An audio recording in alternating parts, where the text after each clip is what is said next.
अस्सलाम वालेकुम, a very very good morning to all of you. New Pakistan में आपको कहती हूँ खुशामदीद। मैं हूँ आपकी मेज़बान नबीहा एजाज और प्रोग्राम के आगाज़ में ही हम बात करेंगे पाकिस्तानी क्रिकेट पर। इस वक्त पिंडी का जो स्टेडियम है वहाँ पर टेस्ट सीरीज़ जनाब खेली जा रही है और रावलपिंडी टेस्ट के चौथे दिन ऑस्ट्रेलिया ने पहली इनिंग्स में 7 विकेट पर 449 रन बनाए और खसारा पूरा करने के लिए पाकिस्तान को अब 27 रन दरकार हैं। ये भी आपको बताएं कि गुज़श्ता रात होने वाली बारिश की वजह से जो रावलपिंडी का जो चौथे रोज का खेल है वो ताखीर से स्टार्ट हुआ। बहरहाल आपको बताएं कि मैच शुरू होने से कबल ही कवर्स हटाकर पिच को सुखाया गया। एम्पायर्स ने 2 मरतबा ग्राउंड्स का जायजा मुआयना भी किया, जिसके बाद मैच शुरू करने का फैसला किया गया। पाकिस्तान ने अपनी पहली इनिंग्स 476 रन 4 खिलाड़ी आउट पर डिक्लेयर की। पाकिस्तान की जानिब से अजहर अली ने 185 और इमामुल हक ने 157 रन की शानदार इनिंग्स खेली। इसी पर बात करेंगे, तज्जिया लेंगे। हमारे साथ जो मेहमान गेस्ट मौजूद हैं, सीनियर स्पोर्ट्स एनालिस्ट तज्जियाकार मिर्जा इकबाल बेग साहब।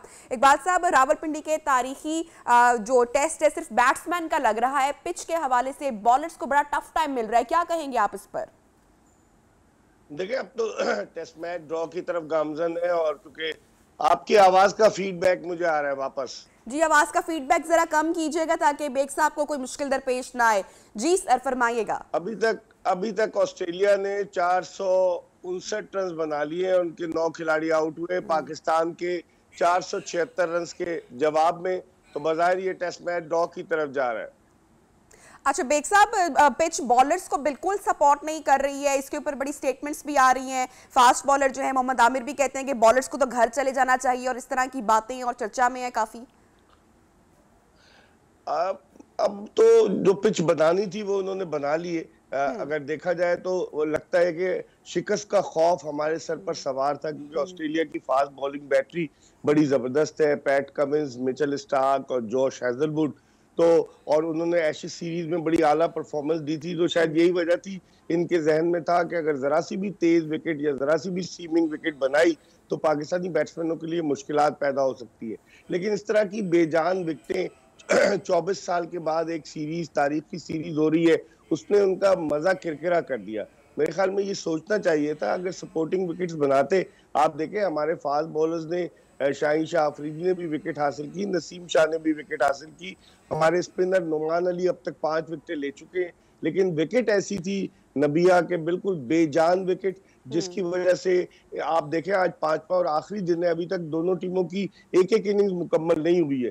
तो उस लिहाज से अगर देखा जाए तो इस तरह की विकेटें जो है वो शायकीन क्रिकेट की अदम दिलचस्पी का सबब बन सकती है। तो हमें सपोर्टिंग विकेट्स बनानी चाहिए। अब देखना है 12 मार्च से कराची में जो दूसरा टेस्ट मैच शुरू हो रहा है उसके लिए किस तरह की विकेटें बनती हैं। बिल्कुल बेस्ट विशेस हैं भी सेकंड टेस्ट मैच के लिए। अच्छा सर, आपसे जानना है कि पाकिस्तान की इनिंग्स में अजहर अली बड़ा अच्छा पहले प्ले कर रहे थे, फॉर्म में दिखाई दे रहे थे, 200 के करीब की इनिंग्स अपनी प्ले कर चुके थे, लेकिन गैर मोहतात तरीके से खेलते हुए या शॉट लगाते हुए वो आउट हो गए। जब आप स्कोर के इतना करीब हो तो थोड़ा सा केयरफुल होना चाहिए। इस पर आप क्या कमेंट करेंगे?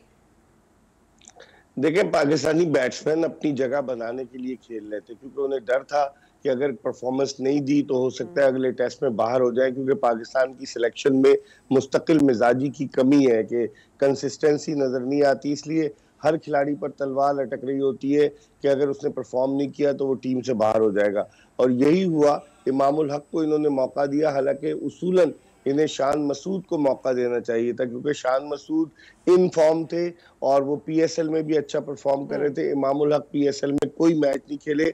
और दिलचस्प बात यह है कि नवंबर 2019 के बाद इमामुल हक को टेस्ट मैच खिलाया गया।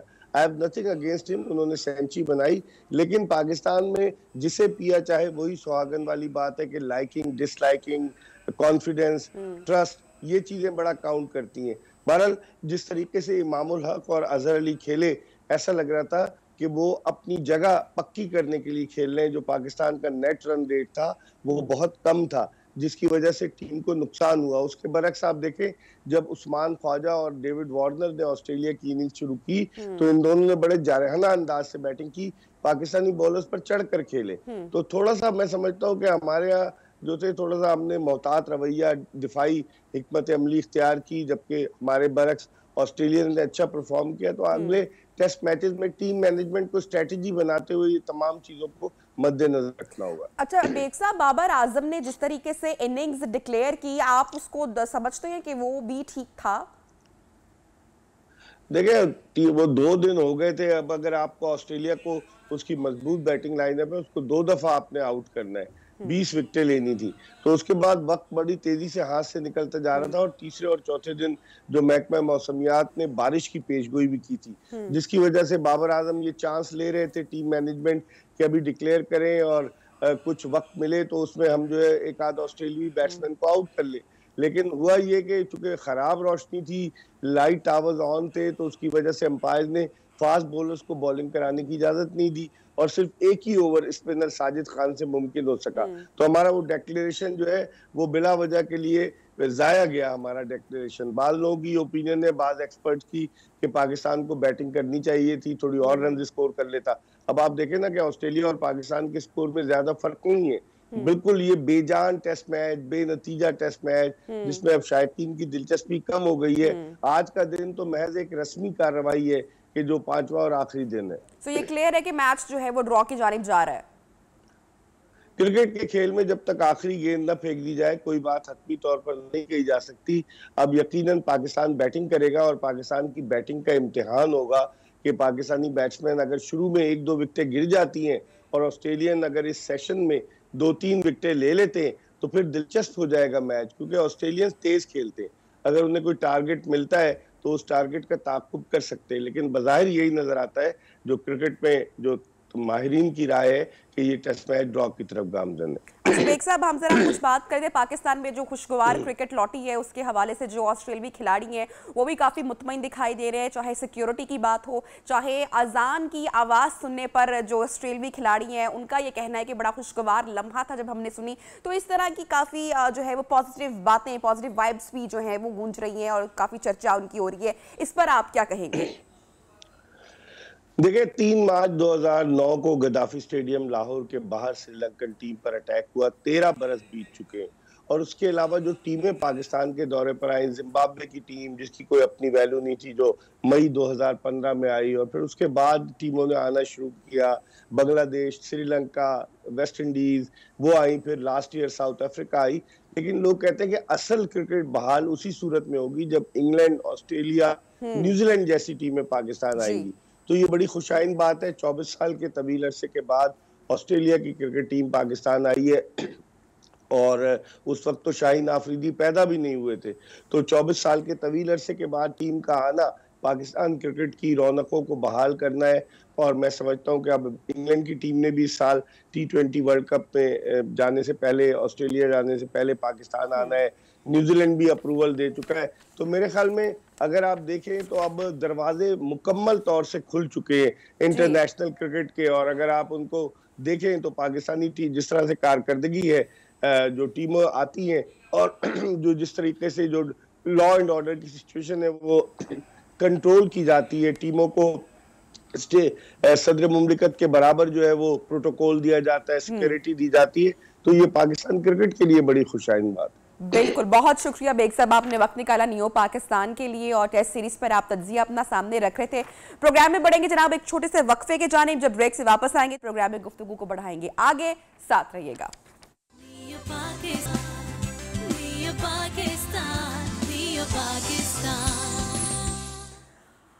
नाजरीन, मैं एक औरत हूँ, मैं नूए इंसान की बका की जामिन हूँ, मैं मोहब्बत की दलील हूँ, मैं मर्द की नज़र का, उसकी निगाह का महवर हूँ, मैं खालिक की मुसव्वरी का शाहकार हूँ, मैं एक औरत हूँ।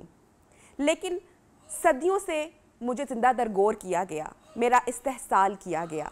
मैं मर्द के ख़िलाफ़ कभी नहीं गई, मैं सिर्फ पसमानदा सोच के ख़िलाफ़ हूँ। दुनिया की आधी आबादी मेरी सिन पर मुश्तमिल है।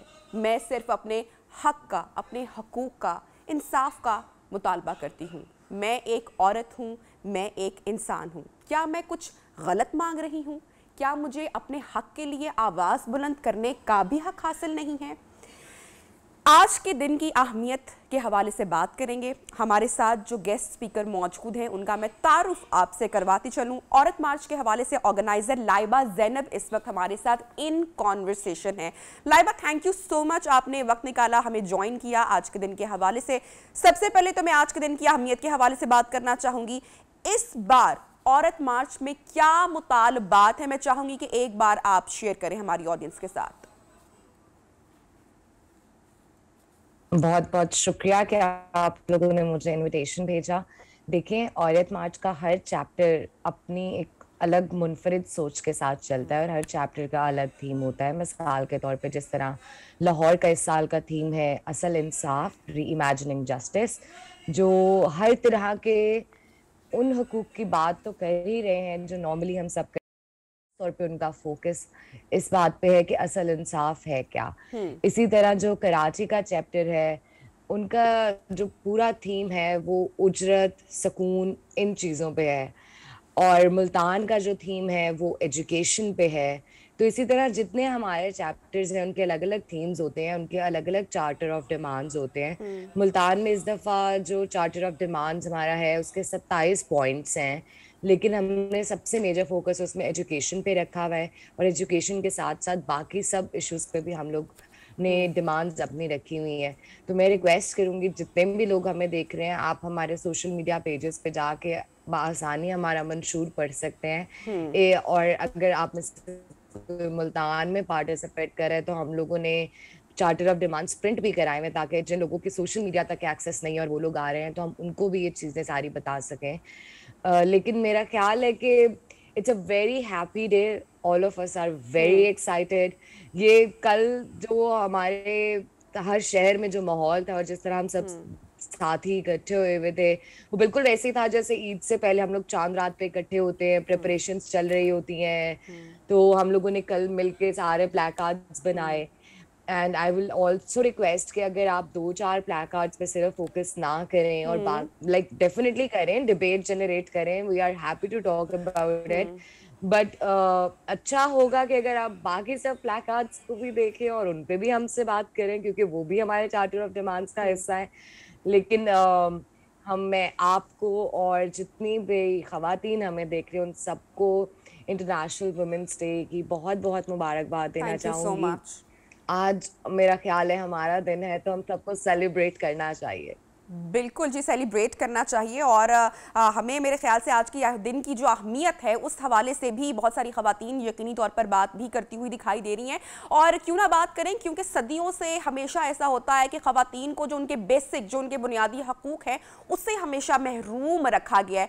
अब लाइबा, क्या वजह है कि मार्च को, आज के दिन को हमेशा मुतनाज़ बना दिया जाता है? इसके पीछे आप क्या वजह समझती हैं? और इस बार तो जो कहते हैं ना कि वफाकी जो वजीर हैं मजहबी अमूर, उन्होंने भी बाकायदा सरकारी तौर पर एतराज़ात उठाए। इस पर आप क्या कमेंट करेंगी, क्या कहेंगी इस पर आप? देखिए, बड़ी सादा सी बात है, जब आप जालिम को ललकारेंगे, जिन लोगों के पास ताकत है वो नहीं चाहेंगे कि वो ताकत का महवर कहीं भी और जाए या कम से कम वो महवर टूट जाए और सबको बराबर इंसान के तौर पे ट्रीट किया जाए। तो जब इस तरह हम लोग मार्च निकालते हैं, डिमांड्स करते हैं, अपने हुकूक मांगते हैं, और मैं ये बात बहुत क्लियर कट कहना चाहूंगी कि हम ये हुकूक रियासत से मांग रहे हैं। सही। हम इस रियासत के शहरी हैं, हम किसी एक इंसान से तो ये हक मांग नहीं रहे। तो मुझे समझ नहीं आती कि कोई एक इंसान इतना ऑफेंड क्यों हो जाता है, जबकि आप जिस मर्जी चैप्टर का चार्टर ऑफ डिमांड्स उठाएं, एक भी डिमांड ऐसी नहीं है जो हमारे आइन या हमारे कानून के खिलाफ हो। हम लोगों ने कभी ऐसा कुछ डिमांड नहीं किया है। लेकिन जाहिर है जब आप वोकली एक बात को आउट लाउड बोल रहे हैं तो उसके कॉन्सिक्वेंसेस भी होते हैं, फिर बैकलैश भी आता है।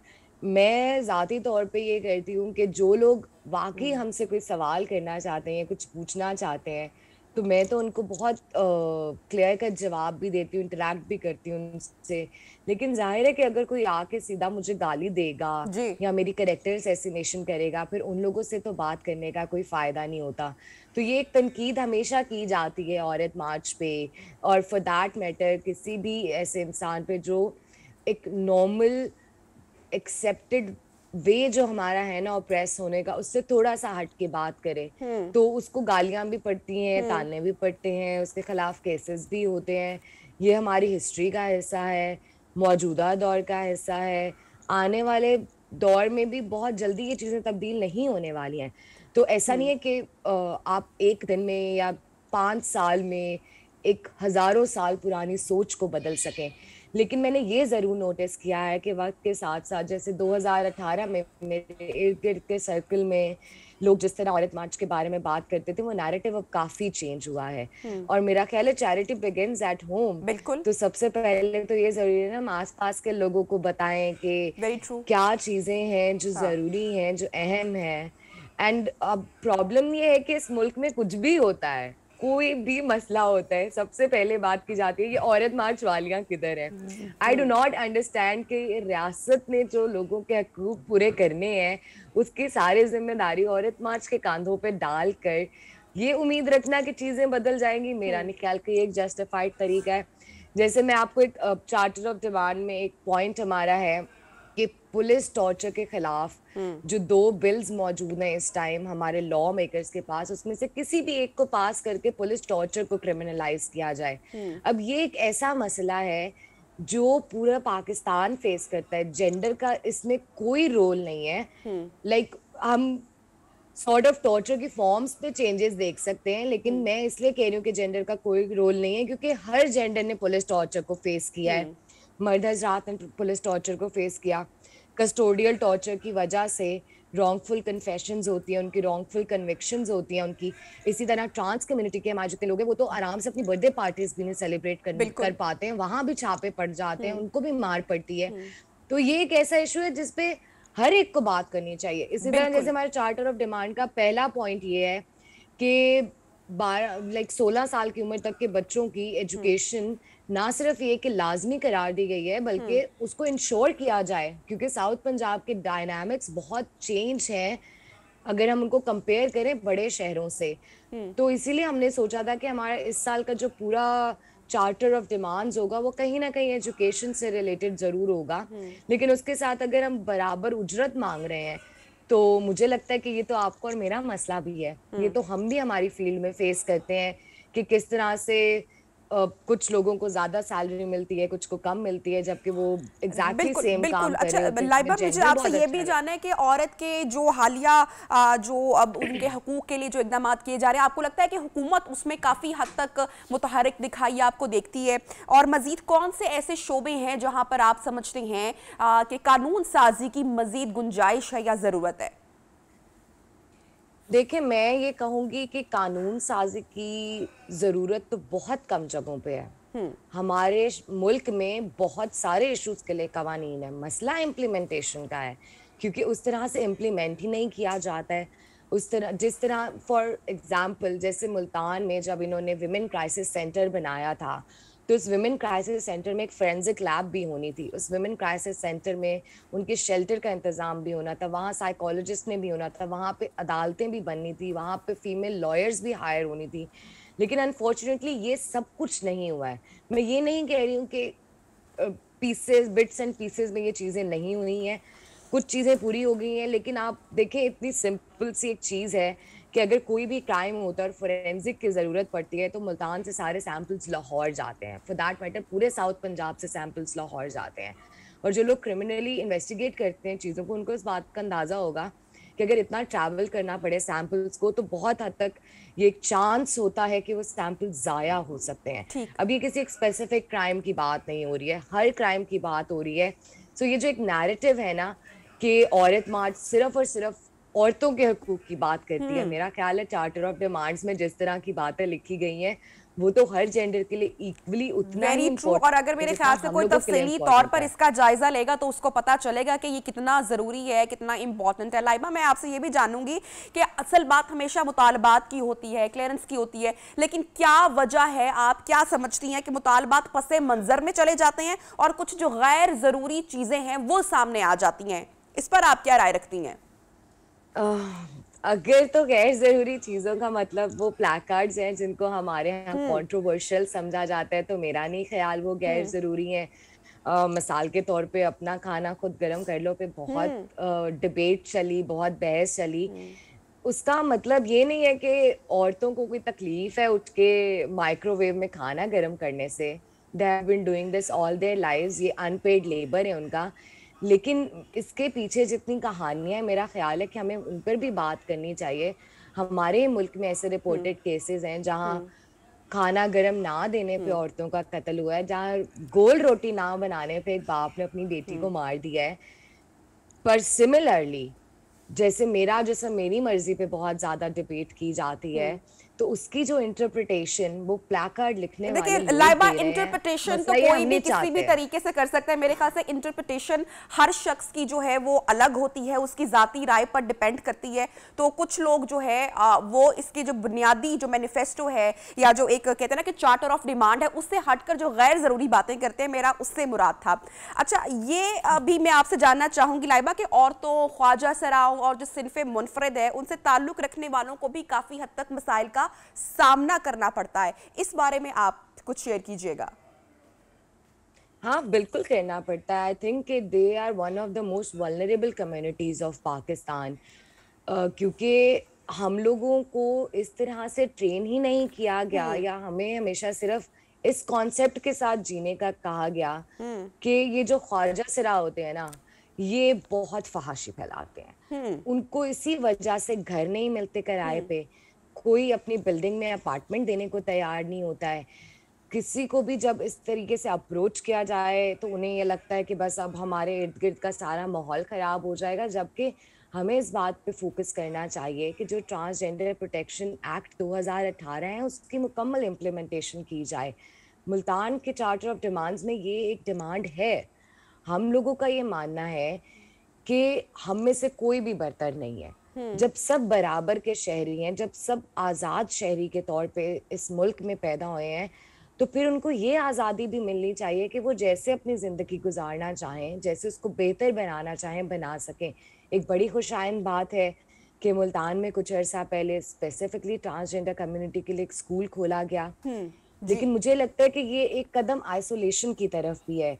अगर हम ये स्पेसिफाई कर देंगे कि वो लोग सिर्फ एक अलग स्कूल में पढ़ सकते हैं, एक अलग कॉलेज में पढ़ सकते हैं, या एक अलग यूनिवर्सिटी अच्छा, मैं में पढ़ समझती सकते हूँ लाइबा, हैं, it was a great initiative और हमने उस स्टोरी को कवर भी किया था। आई स्टिल रिमेंबर मुल्तान में जो ट्रांसजेंडर के स्कूल, उनकी तालीमात के हवाले से जो स्पेशल स्कूल कायम किया था। सो आई बिलीव के जो मुतालबात सामने रखे जा रहे हैं औरत मार्च के थ्रू, जो कि सबके लिए हैं, जेंडर बेस्ड नहीं है, आई एम श्योर कि उस हवाले से अब काम होना भी शुरू हो चुका है, जैसे कि आपने मुल्तान के स्कूल का जिक्र किया। बहुत शुक्रिया, आपने हमें ज्वाइन किया, वक्त निकाला नियो पाकिस्तान के लिए जनाब। इसके साथ ही हम प्रोग्राम में बढ़ेंगे एक वक्फे की जानिब और उसके बाद आपको दोबारा ज्वाइन करेंगे और एक बहुत ही दिल दहला देने वाली स्टोरी मैं आपके साथ शेयर करने वाली हूं आफ्टर दिस शॉर्ट ब्रेक। क्या हुआ, क्या माजरा हुआ, देखेंगे, जानेंगे एक वक्फे के बाद।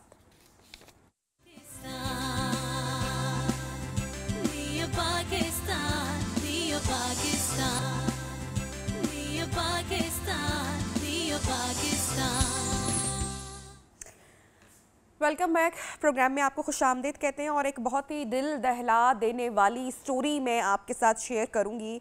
नाज़रीन, बेटियां अल्लाह ताला की रहमत होती हैं, बेटे अल्लाह ताला की नेमत होते हैं और ये अल्लाह ताला की मर्जी है, ये अल्लाह ताला के काम है। वो किसी को बेटी अता करते हैं तो किसी को बेटा अता करते हैं।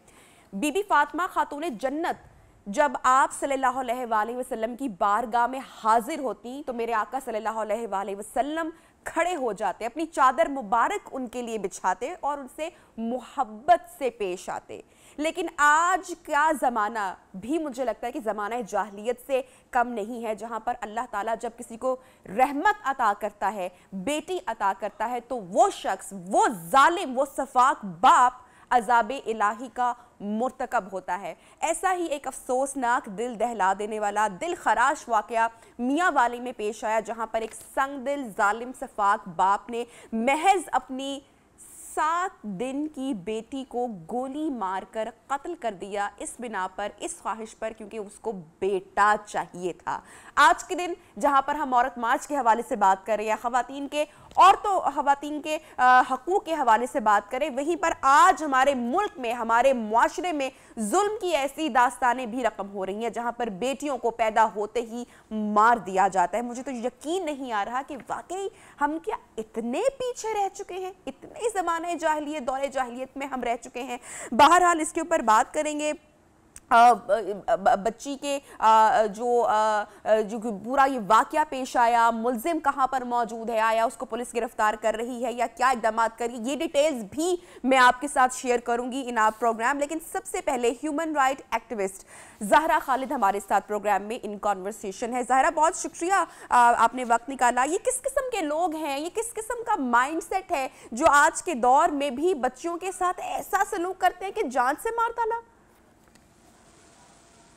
नबिया, सबसे पहले तो आपका बहुत शुक्रिया कि आपने मुझे इस मौजू पर बात करने के लिए बुलाया, और इंतहाई अफसोस के साथ मुझे तो अभी तक यकीन नहीं आ रहा कि एक इंसान अपने 7 दिन की बच्ची को किस तरीके से कत्ल कर सकता है। अब एक इंसान की 7 दिन की बच्ची से क्या दुश्मनी हो सकती है। अगर मजमूई तौर पर देखा जाए तो हर जुर्म के पीछे कोई ना कोई ख्वाहिश होती है, और इस जुर्म के पीछे भी हमें 2 ही ख्वाहिशें नज़र आती है, या तो एक पैसे की ख्वाहिश हो सकती है या एक ताकत की। इस जुर्म का ताल्लुक एक ताकत से नज़र जुड़ा आ रहा है, और वो ख्वाहिश बेटे की है, और बेटे से मुराद ताकत है। और ताकत को हासिल करने के लिए एक इंसान इतना भी गिर सकता है कि वो अपनी 7 दिन की बेटी का कत्ल कर सकता है। किसी भी माशरे की तरबियत के लिए ज़रूरी है कि उसमें तालीम हो, और लेकिन उसमें ऐसा मजमूई रवैया और मुसावी हकूक हमें मुतारिफ कराने चाहिए। और हमारे इंटीरियर में, हमारे मुल्क में, हमारे मुआशरे में अभी भी जो है वो मुसवी सलूक चूंकि नहीं किया जाता, और ये उसे की अक्कासी करते हैं कि वही बेटे जब बाप बनने को आते हैं तो वो अपनी बच्चियों के साथ इस तरह का जुल्म करते हैं।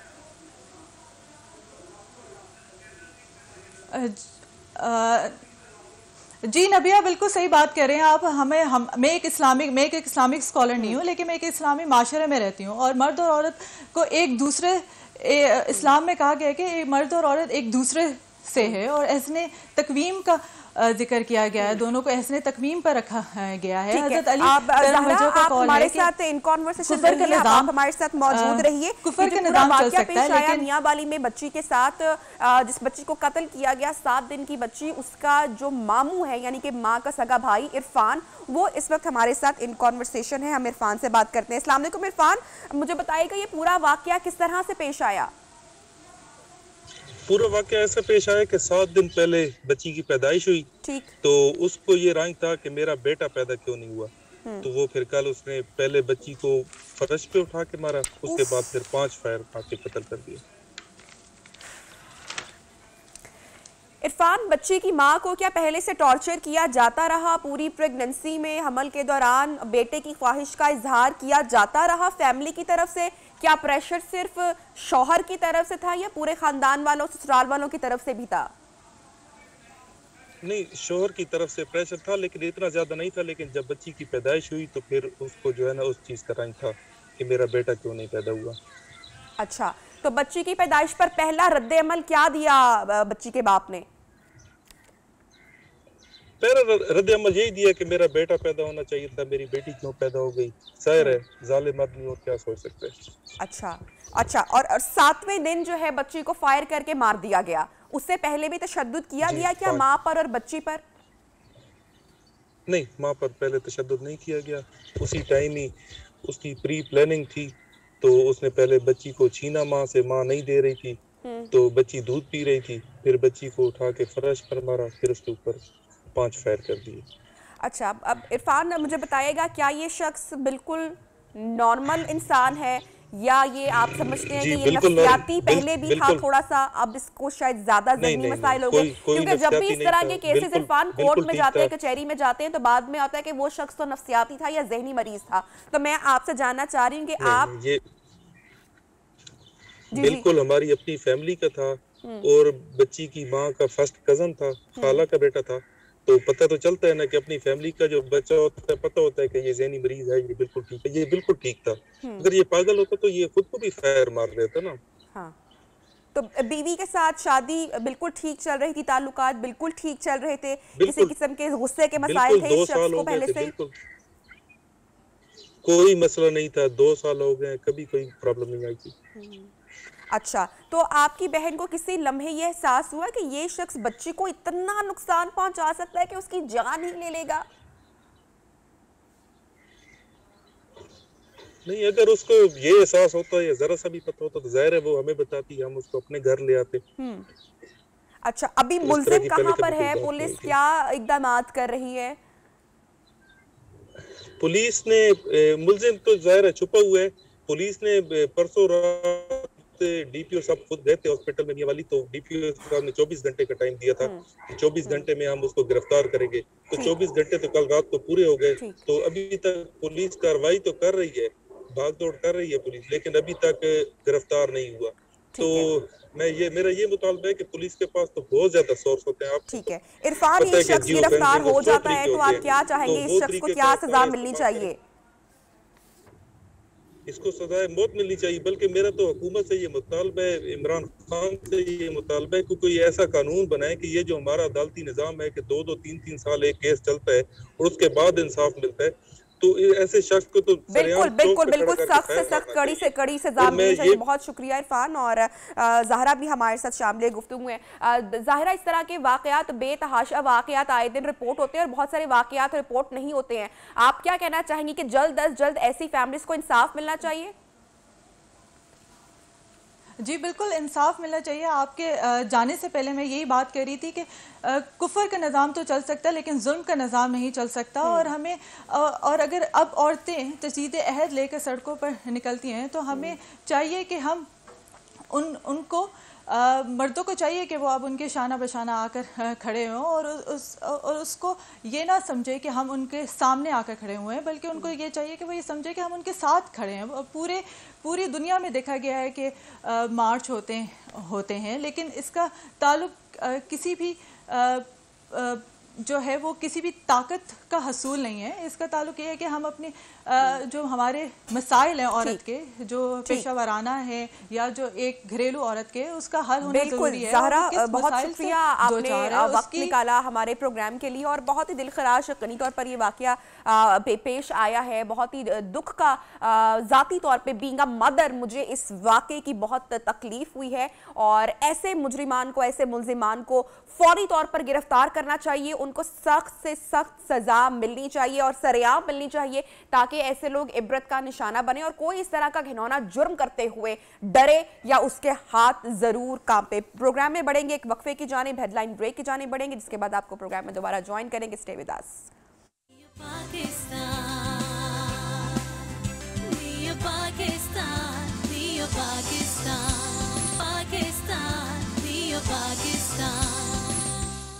Welcome back. न्यू पाकिस्तान में आपको एक मरतबा फिर से खुश आमदेद कहते हैं और आज हम ख़वातीन के हकूक़ के हवाले से प्रोग्राम में बात कर रहे हैं और बार बार बात करें, क्योंकि ख़वातीन को उनके बुनियादी हकूक़ की आगाही होना या उनको उनके बुनियादी हकूक़ मिलना और उनके हकूक़ और उनकी इज़्ज़त और नामूस की हिफाजत करने में मेरे ख्याल से हम सबको, तमाम ख़वातीन को किरदार अदा करने की ज़रूरत है।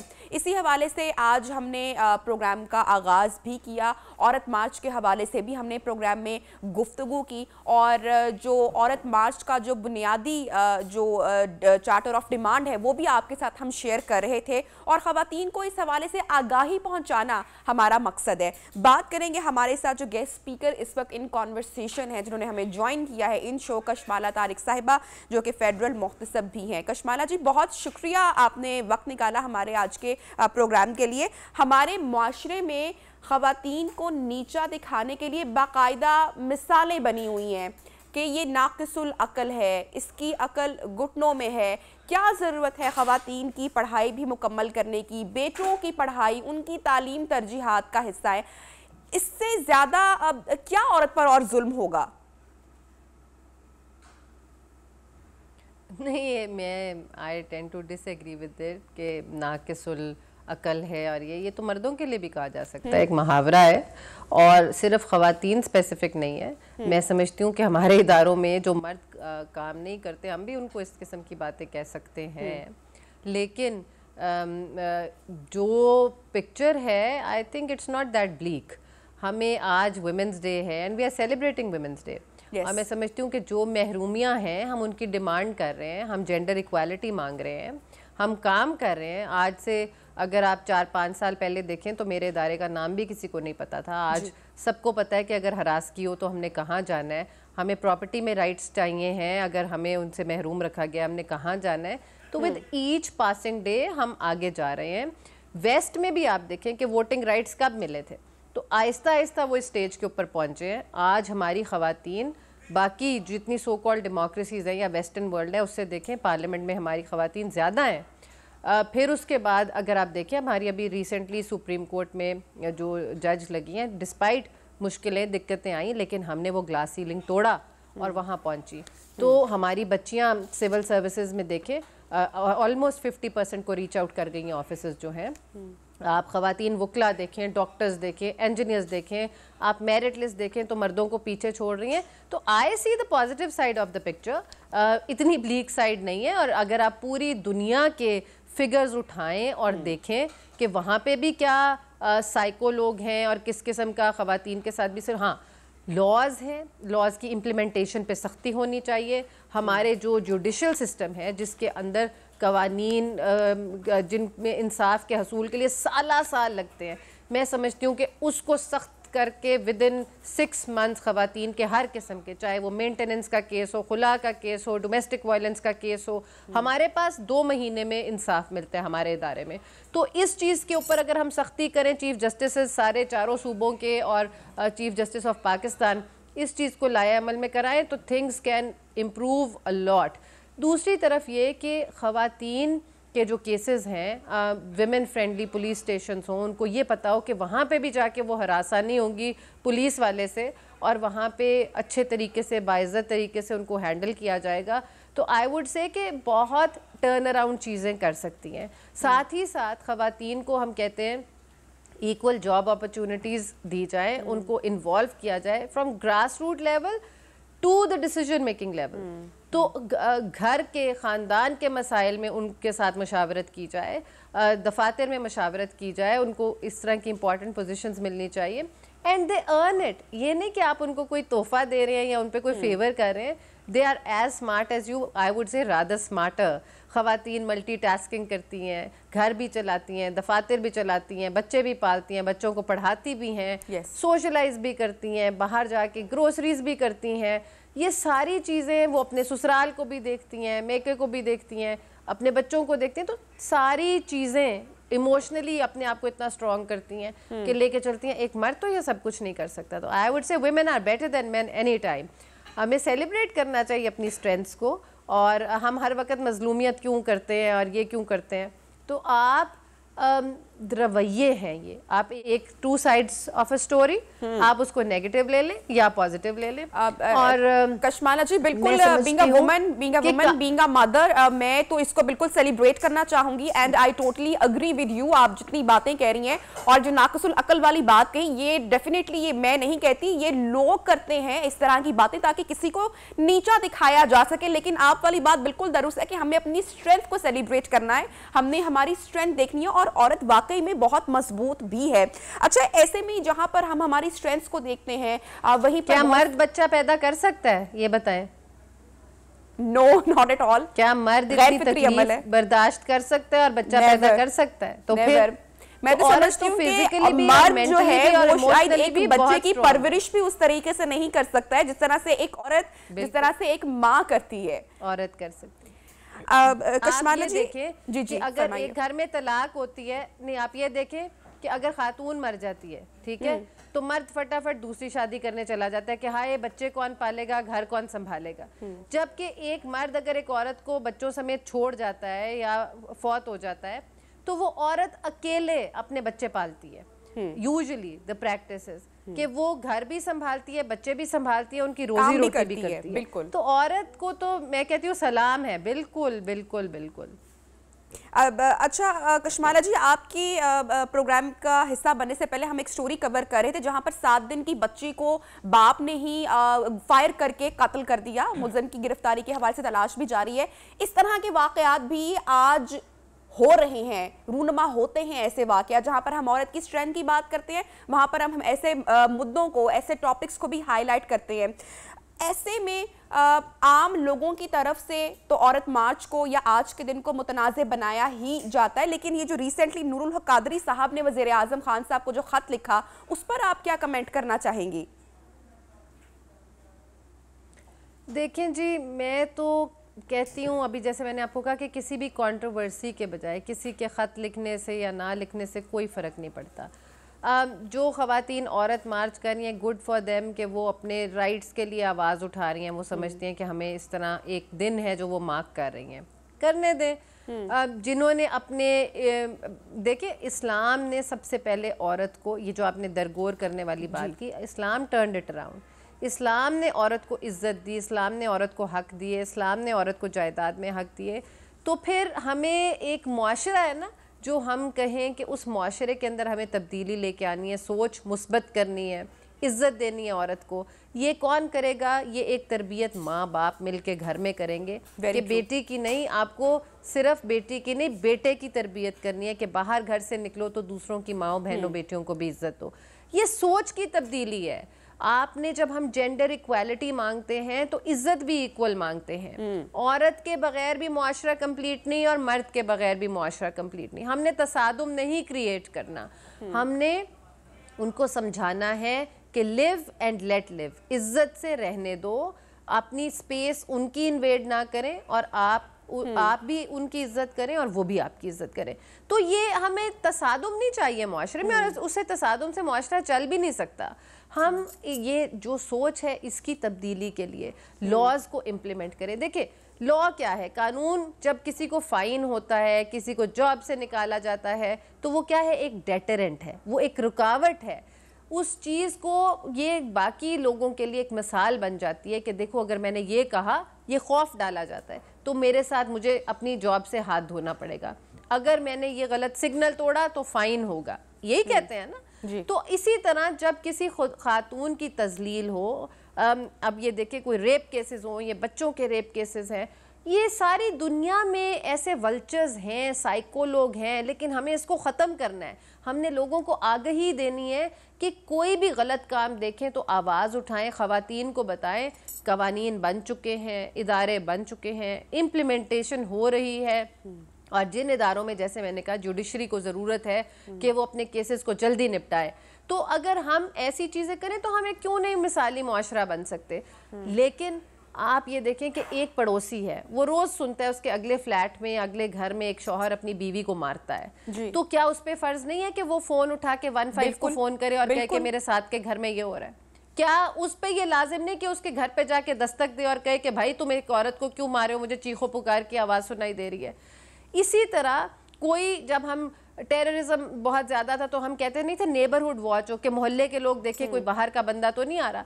तो मुआशरे में हर बंदे की रिस्पॉन्सिबिलिटी है। हम कहें कि जी सारा काम स्टेट का है, सारा काम उनका है, नहीं, it is a team work. हर बंदे के ऊपर एक रिस्पॉन्सिबिलिटी है बीइंग अ पाकिस्तानी, कि वो अपनी रिस्पॉन्सिबिलिटी पूरी करे। अब जैसे हम हरासियत को देखते हैं, अगर किसी एक खातून के साथ ऑफिस में हरासगी हो रही है और वो नहीं बोल सकती, उसमें इतना कॉन्फिडेंस नहीं है कि वो रिपोर्ट करे, या उसको खौफ है मैं जॉब लूज कर दूंगी। इसी तरह या किसी बच्चे के साथ स्कूल में बुलिंग हो रही है तो रिपोर्ट करें, बाकी बच्चे रिपोर्ट करें, या ऑफिस के बाकी लोग रिपोर्ट करें, उसको हिम्मत दे के तुम करो, हम तुम्हारे विटनेस बनेंगे। हमारे यहाँ हरासमेंट से मुराद हमेशा जिनसी हरासा करने को ही अभी तक समझा जाता है। आपका एक क्लिप, एक बयान काफ़ी वायरल हुआ था जिसमें आपने कहा था कि ख़वातीन को घूरना और चाय की दावत देना भी हरासमेंट के ज़ुमरे में आता है। आप समझती हैं कि उसकी तशरीह बाकी है अभी? मैं अगर आप कहती हैं तो मैं कर देती जी हूँ। जी बिल्कुल बिल्कुल बिल्कुल, बहुत सारी खवातीन सुन रही हैं, आपको देख रही हैं। ये देखें साइबर स्टॉकिंग, या आप ये देखें कि टेलीफोन पे, व्हाट्सएप पे, टेक्स्ट मैसेजेस में, फेसबुक पे, किसी सोशल मीडिया पे अगर आप किसी को बार बार पीछा कर रहे हैं, मैसेज कर रहे हैं, जिसको कहते हैं स्टॉक करना, वो सब सेक्सुअल हैरेसमेंट के ज़ुमरे में आता है। सुबह good morning message, good night message, शेर व शायरी के मैसेज, आप किसी की पर्सनल प्राइवेट स्पेस को इन्वेड कर रहे हैं। अगर कोई आपको नहीं जानने वाला तो आप उनको फ़ोन और मैसेज इस तरह नहीं कर सकते और तंग कर सकते। आप एक आध दफ़ा अगर करते हैं और कोई रिस्पॉन्ड नहीं करता तो प्लीज़ गिव अप, अदरवाइज वो सेव्ड मैसेजेस लेके हमारे पास कंप्लेंट की जा सकती है। और फॉस्पा जो हमारा इदारा है, जो आप वेबसाइट खोलें तो ऑनलाइन कंप्लेंट, सिर्फ 4 लफ्ज़ लिख के कंप्लेंट करें और हम वहीं पे उस बंदे को पकड़ लेते हैं, उनको नोटिस चले जाते हैं और कोई वकील करने की ज़रूरत नहीं होती, कोई पैसे नहीं लगते। तो मैं यही कह रही हूँ कि आगाही देने की ज़रूरत है कि ये सारी चीज़ें जब आप काम की जगह पे आपको कोई अनकंफर्टेबल करे तो दैट इज़ हैरेसमेंट, इंटिमिडेट करे, विक्टिमाइज करे, आपको डिमीनिंग जेस्चर्स करे, तो जिससे आपकी तजलील आप महसूस करें, या आपके कपड़ों पे कमेंट करें कि आज आप बड़ी खूबसूरत लग रही हैं, आए मैं आपको ड्रॉप कर दूं, आए मैं आपको चाय पिला दूं, ये खाने पे चले मेरे साथ। Yes absolutely. और फिर अगर आप इनकार करें तो आपको विक्टिमाइज करें, तो ये चीज़ जो है आपकी प्रमोशन ना करें, आपकी किसी ना किसी तरह कोई चीज़ रोक दें, तो हम इसमें ये हरगिज़ मतलब नहीं कि हम ख़वातीन के एडमिनिस्ट्रेटिव दफातर के इशूज़ में बोलते हैं, लेकिन वो दफातर चाहे प्राइवेट हैं चाहे गवर्नमेंट सेक्टर हैं और जहाँ पे सेक्सुअल हैरेसमेंट कमेटीज नहीं बनी हुई, काइंडली उनको बनाएं, नहीं तो हम फाइन करेंगे। हमारे फाइन अच्छा खासा है, लाख रुपए हम आपको फाइन करेंगे। 3 मेंबर्स की कमेटी होती है।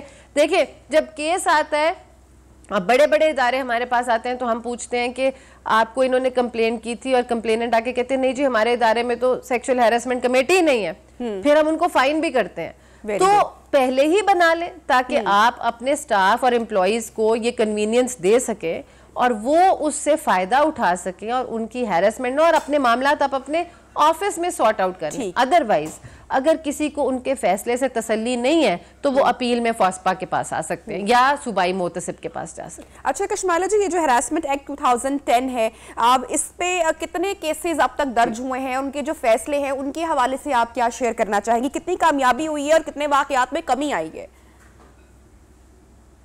देखें जी, तकरीबन हम 5000 के करीब केसेस अभी तक डील कर चुके हैं डिस्पाइट कोविड। 2 साल आपको पता है कि कोविड भी रहा है और पहले इस इदारे का नाम भी किसी को नहीं पता था, तो मैं समझती हूँ इट्स अ ग्रेट सक्सेस। और हाउएवर मैं समझती हूँ कि अभी there is so much more to do. Private sector के अंदर से खवातीन कम बोलती हैं क्योंकि उनको जॉब सिक्योरिटी नहीं होती और पता होता है कि अगर हमने शिकायत की तो वो कहेंगे कि oh she is a trouble maker, तो इसको निकाल दो जी। लेकिन उनको इस चीज का नहीं पता कि एक दफा वो हमारे पास आएंगी तो हम जॉब सिक्योरिटी और पीछे फॉलो अप रखते हैं। आप उस इदारे के अंदर बिल्कुल बाहिफाजत काम कर सकते हैं, बिला झिझक काम कर सकती हैं। ये चीज अपने दिमागों से निकाल दें क्योंकि हमारे पास ज्यादा गवर्नमेंट सेक्टर, ये नहीं कि वहां पे हैरेसमेंट ज्यादा है, ये कि उनके पास कॉन्फिडेंस और यकीन ज्यादा है कि हमें इंसाफ भी मिलेगा।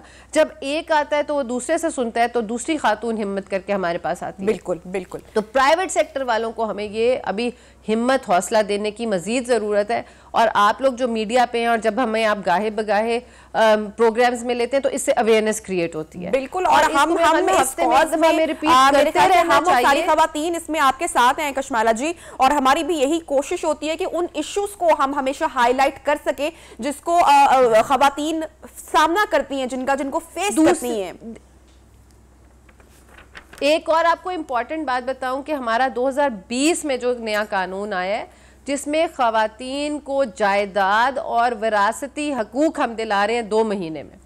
वो खवातीन जिनको उनके भाइयों ने, ससुराल वालों ने महरूम रखा हुआ है विरासत से, चाहे वो शौहर की हो चाहे वो वालिद की हो, हम उनको, वो हमारे पास आती हैं, कंप्लेंट करती हैं, 2 महीने में हम उनको प्रॉपर्टी में उनका राइट दिलाते हैं। 2 से 4 या 6 महीने डिपेंडिंग ऑन द प्रोविंस तो हो सकते हैं, लेकिन सालों में नहीं जाता।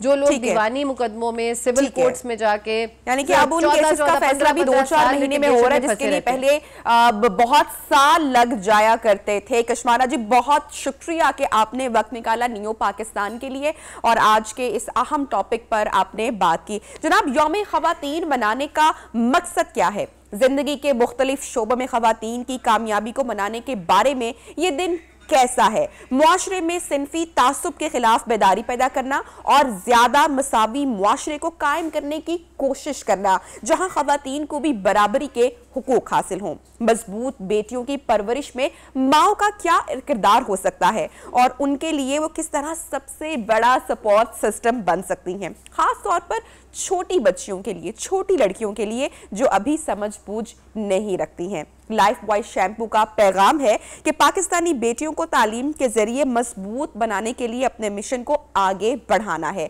हमारी कितनी बेटियां इससे कैसे गुजरेंगी और इसका उन पर क्या नफ्सियाती असर पड़ता है? अगर शुरू से ही हकूक की आगाही दी जाए तो लड़कियां अपने ख्वाबों को हासिल करने की ख्वाहिश कर सकती हैं। हो सकता है कि अगर हम लड़कियों के लिए मुतासिर कुन कहानियां पेश करें तो ये पाकिस्तान में लड़कियों पर बहुत बेहतर अंदाज में असर अंदाज होगा। लाइफ बॉय का इस हवाले से क्या पैगाम है, आइए देखते हैं।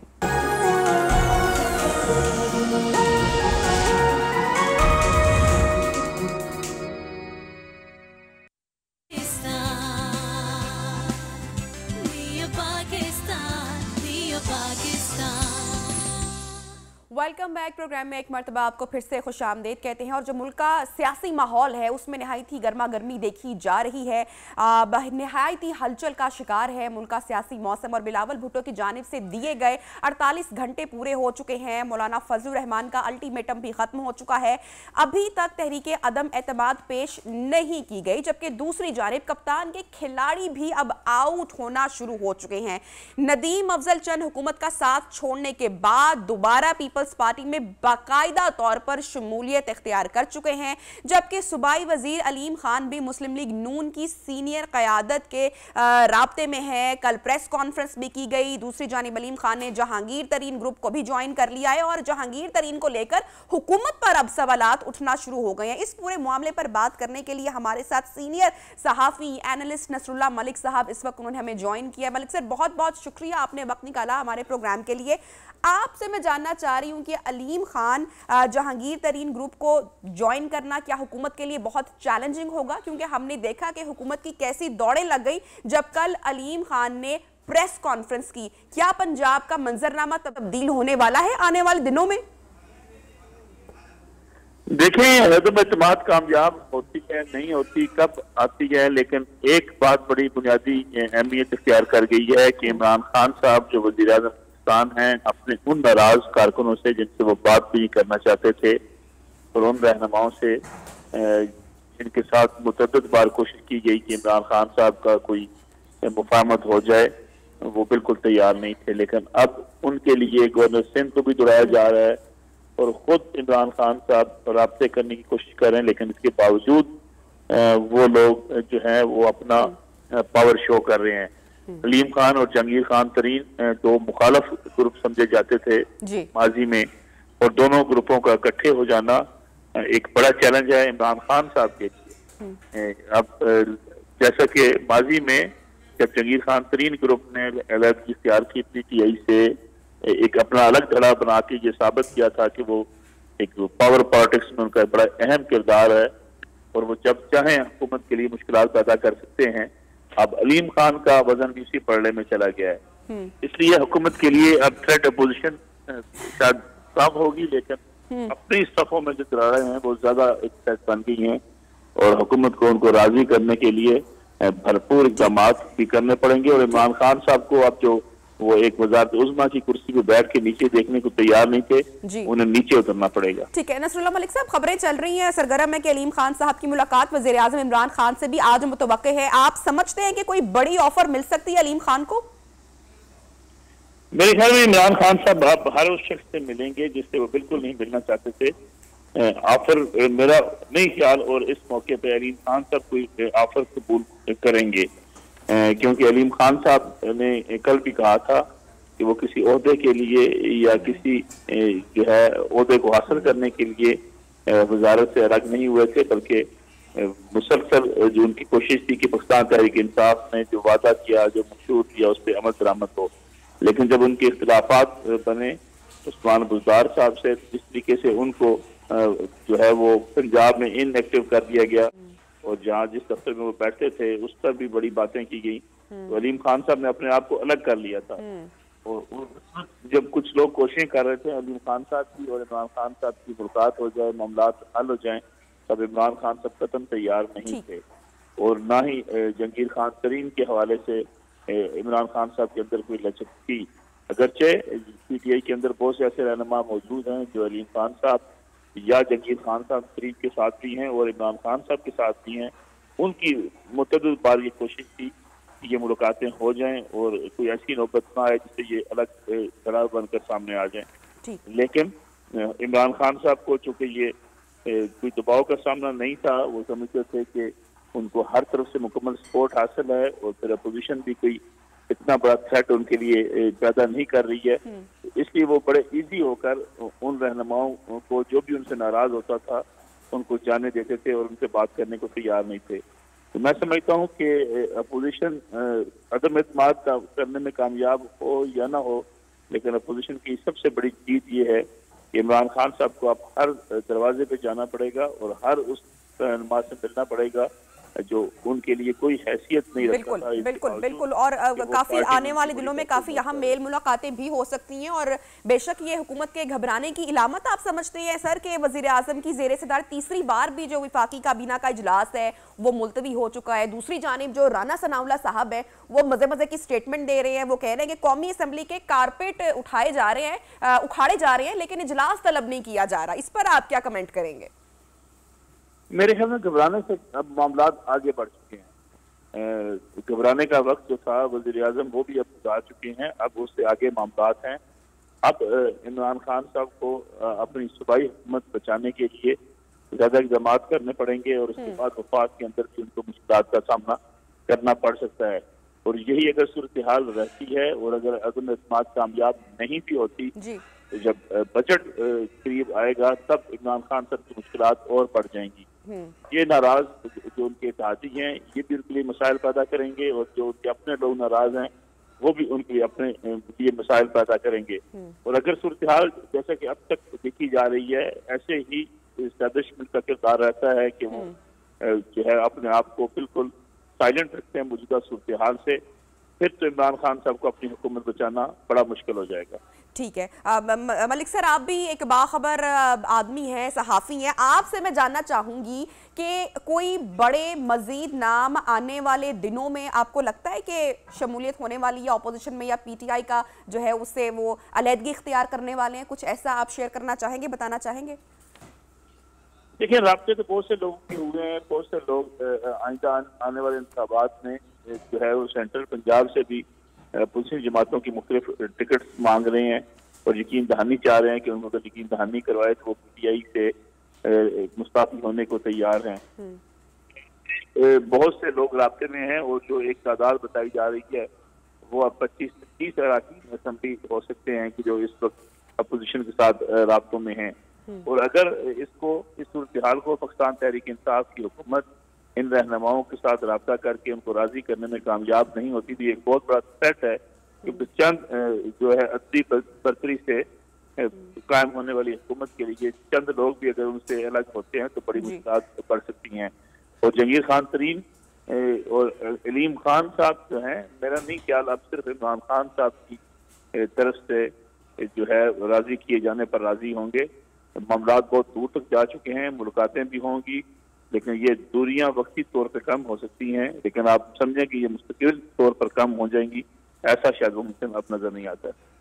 ठीक, अच्छा, अब मलिक साहब ये भी बताएगा कि काफ लीग की अहमियत या साख के हवाले से इस वक्त आप क्या कहना चाहेंगे? पहले तमाम जो जमातें हैं वो उनके गिर्द उनसे मिलना चाह रही थी, मुलाकात करना चाह रहे थे, फिर बिलाखिर खान साहब ने उनसे मुलाकात कर ली। अभी परवेज इलाही साहब का जो है वो नया स्टेटमेंट सामने आया, कहते हैं कि हुकूमत को बड़े फैसले लेने होंगे। क्या आप समझते हैं कि परवेज इलाही साहब का इशारा जो है वो किस तरफ है? देखिए, परवेज इलाही साहब हुकूमत के साथ भी मुसलसल उनका राब्ता भी है, हुकूमत के साथ उनके इस वक्त मुकम्मल तौर पर इत्तेहाद भी मौजूद है, लेकिन उन्होंने अपोजिशन के लिए भी खास तौर पर अशरफ अली जरदारी और मौलाना फजल रहमान के लिए एक विंडो जरूर खोल के रखी हुई है। ठीक। तो मैं समझता हूँ कि इन हालात में ये सूरत इस तरफ भी जा सकती है कि कुर्रा फ़ाल पंजाब में चौधरी परवेज भाई के नाम निकल आए, क्योंकि इस बात का इम्कान है कि अलीम खान साहब और जंगीज खान तरीन जो हैं वो आज खुद कोई किसी उम्मीदवार को आगे लाने के लिए नहीं, लेकिन पंजाब में तब्दीली के लिए जरूर कहेंगे इमरान खान साहब से पंजाब में तब्दीली आनी चाहिए। और ऐसी सूरत हाल में जो है किसी थर्ड नाम तक इत्तेफाक करना पड़ा, चौधरी परवेज साहब के नाम पर इत्तेफाक हो सकता है। ठीक, आने वाले चंद दिन चंद घंटे बहुत अहम हो सकते हैं। देखना यह है कि पंजाब में महज तब्दीली आती है या जो मुल्क की सियासी हालात है उनमें कितनी तब्दीली आती है। बहुत शुक्रिया नसरुल्लाह मलिक साहब, आपने वक्त निकाला हमारे प्रोग्राम के लिए। इसके साथ ही बढ़ेंगे हम एक ब्रेक की जानिब, और जब ब्रेक से वापस आएंगे तो लिए चलेंगे आपको रूह अफ़ज़ा के किचन में। साथ रहिएगा कि आज क्या बन रहा है। Welcome back. प्रोग्राम में कहते हैं आपको खुशामदीद, और अच्छी सी खुशबुएं इस टाइम आ रही है जनाब किचन से, और फौरन से पहले चलते हैं अनम के पास। अनम, आज कुछ चाइनीज जापानीज बन रहा है। बिल्कुल, आज हम चाइनीज़ बना रहे हैं, चिकन साचवान बना रहे हैं, और राइस जो है मेरे कुक हो रहे हैं, साथ में एग फ्राइड राइस बनाएंगे, और उसके साथ जो है हम आज जो चिकन बना रहे हैं वो विद वेजिटेबल्स है, तो बड़ा ही क्विक बनने वाला है। आपको पता है चाइनीज़ में सिर्फ मेजन प्लेस होता है, तो इसमें जाएंगे तकरीबन 2 अदद शिमला मिर्च क्यूब्स में कटी हुई, उसके बाद इसके अंदर प्याज जाएगा, 2 अदद हरी मिर्चें जाएंगी, इसमें थोड़ा सा हरा प्याज जाएगा। उसके बाद उसकी सॉस है, सॉस के लिए हमें सोया सॉस चाहिए, ऑयस्टर सॉस चाहिए, सोया, और जो ब्लैक डार्क सोया सॉस है वो 1-2 से टेबल स्पून चाहिए। गार्लिक को सौते करना है, सॉस बना लेना है। चिकन सिंपल वही मैरिनेशन है, कॉर्नफ्लावर लगाकर, अंडा लगाकर, नमक लगाकर उसको फ्राई कर दिया है, तो इस तरह से वो आ गया हुआ है। अब जो मैंने ये सॉस अपनी रेडी की हुई है, इसके अंदर जो है ये मैं चिकन जो है ये डाल दूंगी। अच्छा, ये चिकन जो है एक चीज़ रखनी है कि आपने इसको थोड़ा सा जो क्रिस्पी फ्राई करना है। जैसे ये सॉस में टॉस करेंगे और साथ ही हम 1-8 मिनट में इसको जो है वो फिर डिश आउट करेंगे। अच्छा, मीनवाइल जो है मैं अपने राइस को थोड़ी देर जो है वो दम पे रख देती हूँ, और ये जी हमारा जो चिकन साचवान है वो बिल्कुल रेडी हो गया है। अच्छा, इसको डिश आउट तो मैं बिल्कुल डिश आउट कर लेती हूँ। अच्छा अनम, चाइनीज खाने की हमेशा कटिंग एक टाइम टेकिंग होती है, अदरवाइज बनाना तो बड़ा आसान होता है। बिल्कुल, सिर्फ वही मैं आपको एक बात बोल रही थी ना कि आपको सिर्फ और सिर्फ जो उसकी काम करना होता है ना, जैसे वेजिटेबल्स काटनी है, या ये प्लेस के लिए तो जो थोड़ा सा टाइम कटिंग का काम आपने अगर पहले से करके रख लिया है तो फिर तो कोई काम बिल्कुल नहीं है, फिर तो कोई, क्योंकि क्विक ये होती है डिश जो बनने वाली होती है, इसमें ज्यादा देर अपने अच्छा अनम, आजकल तो इतनी जबरदस्त तरह की फैंसी नाइफ्स आ चुकी हैं जो बड़ी हेल्प आउट कर देती हैं कि अगर आप वेजिटेबल्स को कटिंग करना भी बड़ा आसान हो चुका है। ऐसा ही है, बिल्कुल हर चीज, मतलब अगर आपको वेजिटेबल्स काटती हैं, राइस आपके पास एक दिन पहले के बॉयल है। अच्छा, राइस जो है ना वो सबसे बेस्ट बनते हैं अगर वो एक दिन पहले के बॉयल हो, उससे बहुत अच्छा फ्लेवर आता है। अच्छा, और अगर ये सारी चीज़ें कटी हुई हैं और आपके मेहमान आने में अब 10-15 मिनट रह गए, आपके मेहमान आएंगे तब ही आप इसको कुक करना शुरू करेंगे, क्योंकि अगर आप इसको पहले रख देंगे तो दोबारा गरम करना बार बार वो वाला वो फिर वो मजा नहीं है, वो टेस्ट प्रोफाइल नहीं रहता, वो जीरो हो जाता है। अच्छा, हम अपनी टीम को बता दें कि भाई इतनी अच्छी खुशबू आ रही है और इतनी अच्छी अनम ने डिश आउट की है सिचुआन चिकन की, आज टीम की मौजी होने वाली है। हाँ। अच्छा अनम, फाइनल रेसिपी शेयर कर दें। सिंपल जो है, हम पहले ऑयल लेंगे, उसमें गार्लिक को सौते करेंगे, उसमें सोया सॉस ऐड करेंगे, ऑयस्टर सॉस जाएगी, इसमें डार्क सोया सॉस जाएगी, थोड़ी सी वूस्टरशायर सॉस जाएगी, इसके अंदर शुगर डालूंगी मैं इसके अंदर, और इसके अंदर जो है salt and red chilli crush जो है वो जाएगी इसके अंदर। सॉस यहाँ से रेडी होगी। उसके बाद चिकन की जो मैरिनेशन है, चिकन बोनलेस लिया है, उसके अंदर अंडा है, कॉर्नफ्लावर है और नमक डाल के उसको डीप फ्राई कर लिया, सॉस में सब चीज़ों को ड्रिजल किया है, प्याज और जो है शिमला मिर्च वो डाली है। अगर आप चाहें तो उसमें बेबी कॉर्न्स और मशरूम्स भी ऐड कर सकते हैं, तो ये दोनों ऑप्शंस आपके पास। Thank you so much Anam, आपने इतनी ज़बरदस्त चाइनीज़ डिश हमें आज बनाकर दिखाई है, बनाई है, हम ट्राई करेंगे, आप भी ज़रूर ट्राई कीजिएगा, फीडबैक भी दीजिएगा, अपना बहुत सारा ख्याल रखिए। इंशाल्लाह कल होती है मुलाकात, अल्लाह हाफिज़।